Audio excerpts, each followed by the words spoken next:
अस्सलाम वालेकुम। मेरे नाम रसूला बीबी है जी। मेरे त्रै बेटे आपो अपने घर आले न, बेटे त्रै न आपो अपने घर आले आपो अपने वक्त वजह ने निके निके बच्चे उन्नांदे मैं आख कुछ नहीं सकती।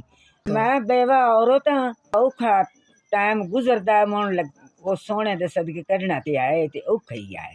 ए महल्लेदार नु रोटी देन ठीक है, जे ना देन तो ना दी मेहरबानी अपनी लिखी लेनी होंदी।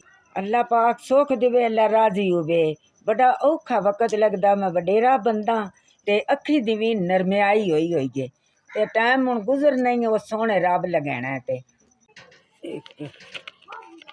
दो भला होवे। अल्लाह पाक सुख देवे, अल्लाह राजी होवे, दिता कबूल होवे। अल्लाह दी जात चोखा देवे, अल्लाह खुश रखो, मौला आबाद रखे। तो अड्डा 4000 आ गया, भला होवे।